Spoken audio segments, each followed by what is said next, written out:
David said to Saul, "Let no one lose heart on account of this Philistine. Your servant will go and fight him." Saul replied, "You are not able to go out against this Philistine and fight him. You are only a young man, and he has been a warrior from his youth." But David said to Saul, "Your servant has been keeping his father's sheep. When a lion or a bear came and carried off a sheep from the flock, I went after it, struck it, and rescued the sheep from its mouth. When it turned on me, I seized it by its hair, struck it, and killed it. Your servant has killed both the lion and the bear.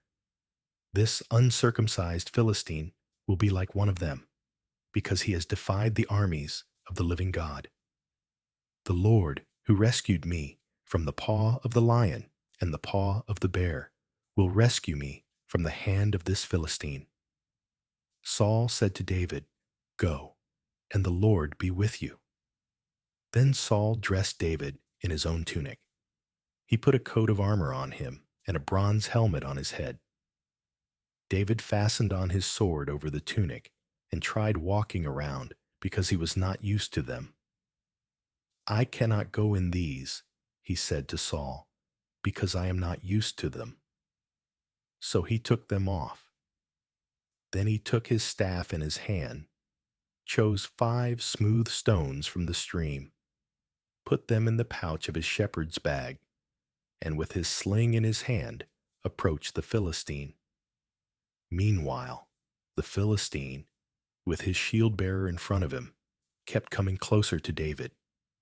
He looked David over and saw that he was little more than a boy, glowing with health and handsome, and he despised him. He said to David, "Am I a dog, that you come at me with sticks?" And the Philistine cursed David by his gods. "Come here," he said, "and I'll give your flesh to the birds and the wild animals." David said to the Philistine, "You come against me with sword and spear and javelin.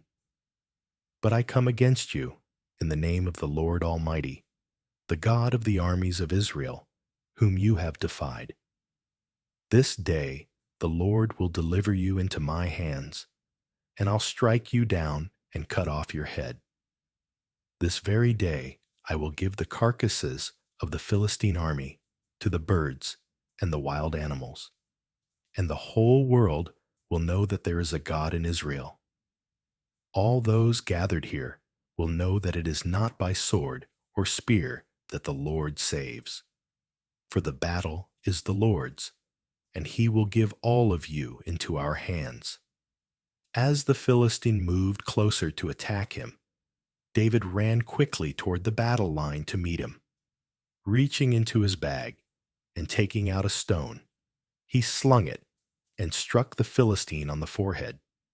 The stone sank into his forehead, and he fell face down on the ground. So David triumphed over the Philistine with a sling and a stone. Without a sword in his hand, he struck down the Philistine and killed him. David ran and stood over him. He took hold of the Philistine's sword and drew it from the sheath.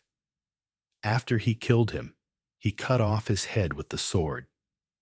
When the Philistines saw that their hero was dead, they turned and ran.